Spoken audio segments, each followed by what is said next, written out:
আসসালামু আলাইকুম। সবাই কেমন আছেন? আশা করছি সবাই ভালো আছেন। আলহামদুলিল্লাহ, আল্লাহ তাআলার অশেষ রহমতে আমরাও ভালো আছি।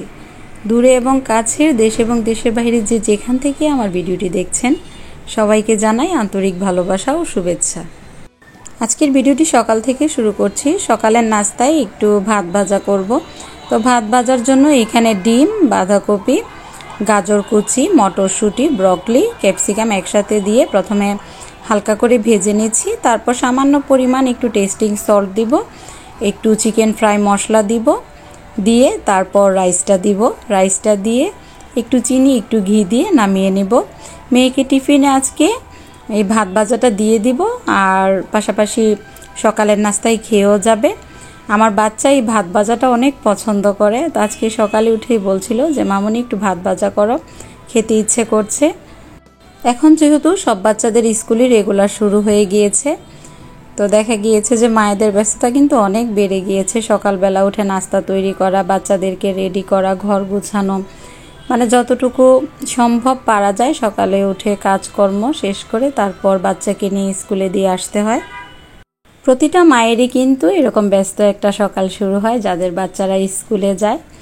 আর সকালবেলা দেখা গিয়েছে এখন চেষ্টা করি সকালে উঠে সমস্ত কাজকর্ম শেষ করে ফেলার জন্য, যেহেতু অনেক সকালে ঘুম থেকেই উঠতেই হয়, এটা এখন অভ্যাসে পরিণত হয়ে গিয়েছে। তো আমি যখন কাজ করা শুরু করি দেখা গিয়েছে সমস্ত কাজকর্ম চেষ্টা করি একেবারে শেষ করে ফেলার জন্য। তো এই তো আপনাদের সাথে গল্প করতে করতে এদিকে কিন্তু মেয়ের টিফিনটা রেডি করে ফেলেছি।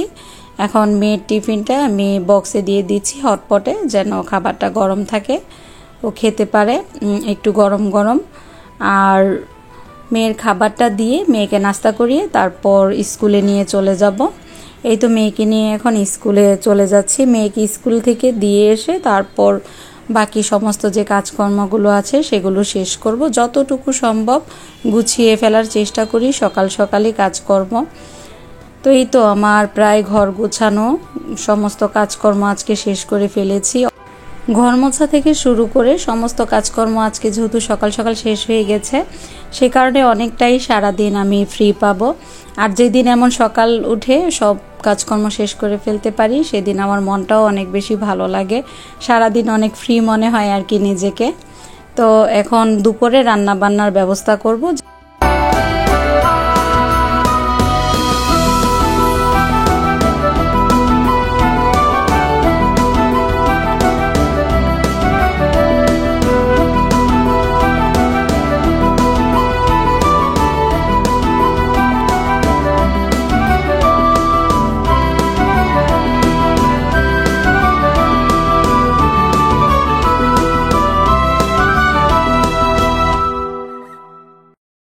আমার ভিডিওটি এখনও পর্যন্ত যারা দেখছেন প্লিজ ভিডিওটিতে একটি লাইক দিয়ে ভিডিওটি কন্টিনিউ করবেন, তাহলে আপনাদের মতো অসংখ্য প্রিয় ভাই বোনের কাছে আমার ভিডিওটি পৌঁছে যাবে। একটি লাইকই কিন্তু একটি শেয়ারের কাজ করে। চাইলে আপনার সুন্দর কমেন্টসের মাধ্যমে জানাতে পারেন আমার ভিডিওগুলো আপনাদের কাছে কেমন লাগে। যদি ভিডিওগুলো আপনাদের কাছে ভালো লেগে থাকে চ্যানেলটি সাবস্ক্রাইব করে বন্ধু হয়ে আমার পাশে থাকতে পারেন। পাশে থাকা বেল বাটনটি প্রেস করে দিলে আমি ভিডিও দেওয়া মাত্র নোটিফিকেশন আপনাদের কাছে পৌঁছে যাবে। আমি যেহেতু ডেইলি লাইফস্টাইল ব্লগ শেয়ার করি আপনাদের সাথে, তাই চেষ্টা করি আমার প্রতিদিনের রান্নাবান্না কাজকর্ম সারাটা দিন আমি কিভাবে কাটাই সেটাই আপনাদের সাথে সিম্পল একটা লাইফ শেয়ার করার জন্য। আশা করছি আমার এই ছোট্ট ছোট্ট ভিডিওগুলো আপনাদের কাছে ভালো লাগবে। এই তো আমার ঘরের সমস্ত কাজকর্ম শেষে এখন আমি রান্নাঘরের দিকে চলে যাচ্ছি। একটু মাংস ভিজিয়ে রেখেছিলাম, একটু গরুর মাংস আর ডাউল রান্না করব, আর সাদা ভাত রান্না করব। এখন যেহেতু শীতকাল, গরুর মাংসটা কিন্তু অনেক আগেই বের করেছি, তারপরও দেখেন একদম বরফ হয়ে আছে। তো এই গরুর মাংস কিন্তু সহজে খুলবে না। এখন চেষ্টা করি কি যে কোনো মাছ মাংস ফ্রিজে রাখলে একদম ভালোভাবে পরিষ্কার করে রাখার জন্য, যেন দ্বিতীয়বার আমার টাচ না দিতে হয়। আপনাদের সাথে গল্প করতে করতে আমার বারান্দা বাগানের দিকে একটু চলে এসেছি। বারান্দায় কিন্তু এখন গাঁদা ফুল রেগুলার ফুটছে, পিটুনিয়া ফুল ফুটছে, আর গোলাপ ফুল নিয়ে এসেছিলাম। গোলাপ ফুলের কলিগুলো সুন্দর দেখলাম যে সতেজ আছে, তো খুবই ভালো লাগছে। গোলাপগুলো ফুটলেও আপনাদের সাথে আগামীতে ভিডিওতে শেয়ার করব। সারাদিনের কর্মব্যস্ততা শেষে বাগানটায় যখন একটু আসি তখন কিন্তু মনটা খুবই ভালো হয়ে যায়। আমার তো ইচ্ছে করছে আমার বাগানটা আরও ফুলে ফুলে ভরে দিতে, কিন্তু এগুলো অনেক যত্নের বিষয় আছে, সময় দেওয়ার বিষয় আছে, আর পাশাপাশি এগুলো সেটও করতে হয়। দেখা যায় সব সময় একা একা পারি না, মাটি উঠানোর একটা বিষয় থাকে। তো যতটুকু গুছিয়ে নিয়েছি এতটুকুর মধ্যেই কিছু কিছু গাছ এনে মাঝে মধ্যে লাগাবো আর আপনাদের সাথে শেয়ার করব।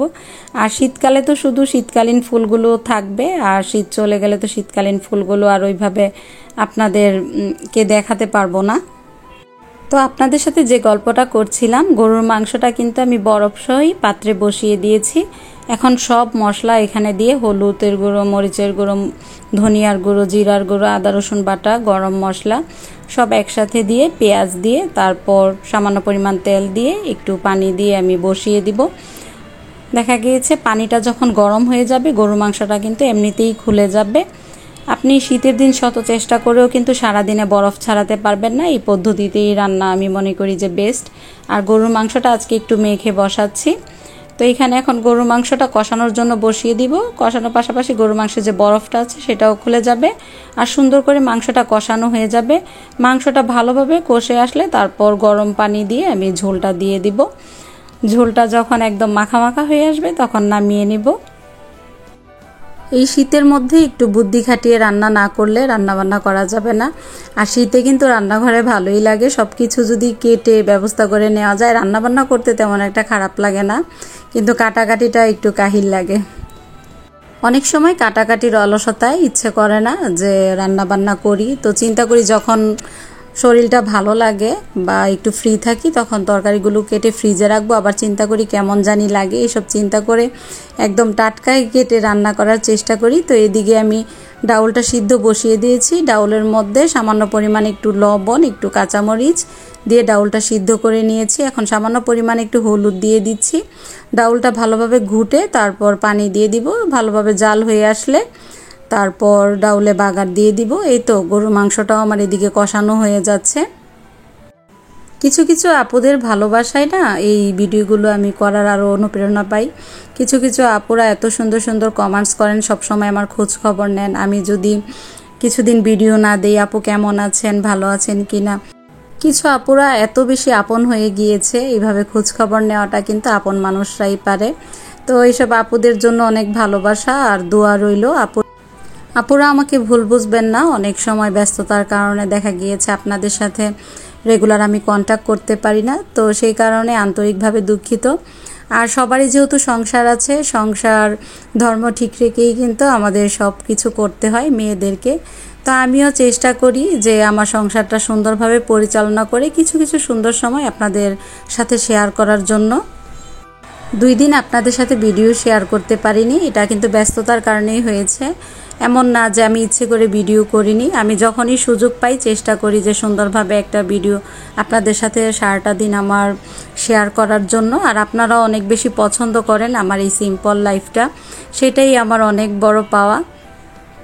আপনাদের সাথে গল্প করতে করতে কিন্তু এদিকে আমার রান্নাবান্না প্রায় শেষের দিকে। ডাউলটা ভালোভাবে জালে আসুক, ওইদিকে মাংসটাও ভালোভাবে কষিয়ে নিচ্ছি। ডাউলটা ভালোভাবে জালে আসলে তারপর ডাউলে ফোড়ন দিয়ে দিব। ডাউলের মজা কিন্তু জালেই, ডাউল যদি ভালোভাবে জালে না আসে তাহলে ডাউল খেতে ভালো লাগে না। তো ডাউলের ফোড়নের জন্য এখানে আমি প্রথমে 5 ফোড়ন দিয়েছি, 2টা এলাচ দিয়ে দিচ্ছি, একটু ফাটিয়ে নিয়েছি এলাচটা, একটা তেজপাতা আর অল্প করে পেঁয়াজ। এবার ফোড়নটা ভালোভাবে ভাজা ভাজা করে তারপর ডাউলে দিয়ে দিব। এইভাবে ডাউলের ফোড়নটা দিয়ে দেখবেন খেতে কিন্তু অনেক ভালো হয়।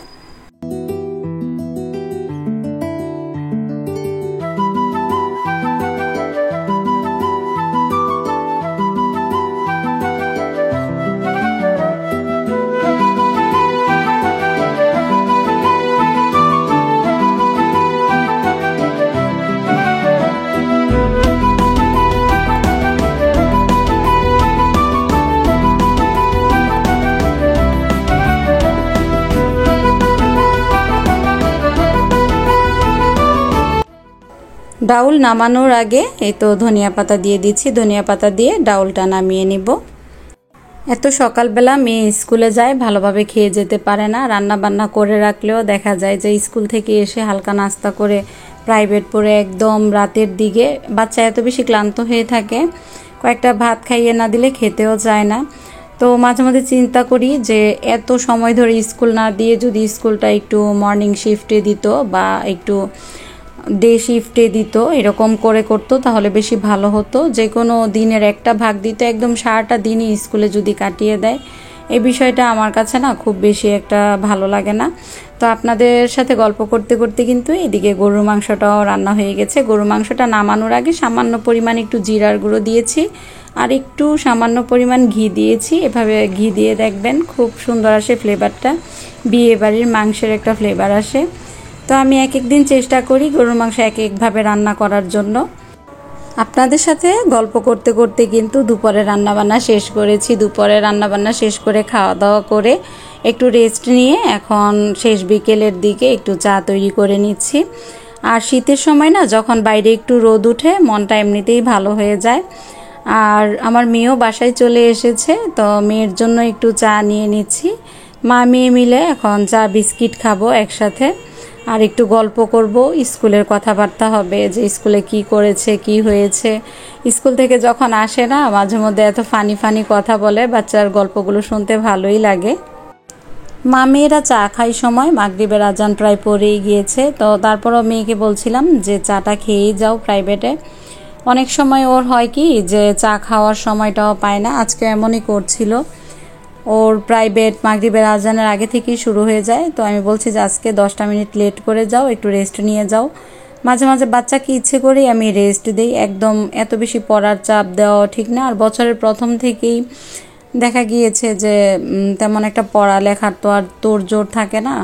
এখন বাচ্চারা একটু রেস্টে পড়ালেখা করলেও পারে। তো বাচ্চাকে প্রাইভেটে দিয়ে এসে এদিকে কিছু সদাই নিয়ে এসেছি, একটু বিস্কিট নিয়ে এসেছি, তারপর একটু চকলেট নিয়ে এসেছি, ওর জন্মদিন ওর ফ্রেন্ডদেরকে দিবে।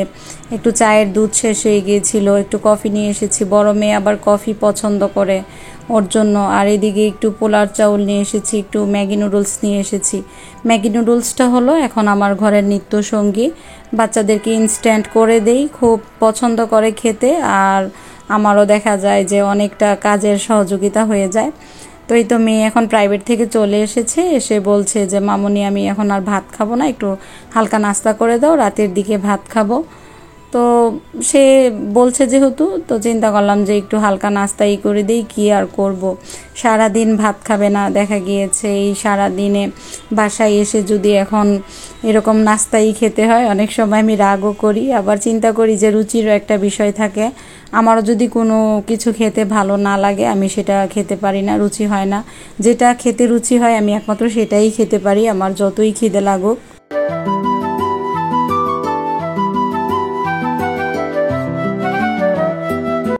নাস্তা খাওয়া শেষে ওর মামা মামি ওর জন্য আবার একটা কেক নিয়ে এসেছে। তো ওর নানা মামা মামি সবাই মিলে একসাথে বসে কেক কেটেছি। আর ওর অনুষ্ঠানটা একটু ছুটির দিন করার চেষ্টা করছি, কারণ যেহেতু সারাদিন স্কুলে থাকে কিছুই করার নেই।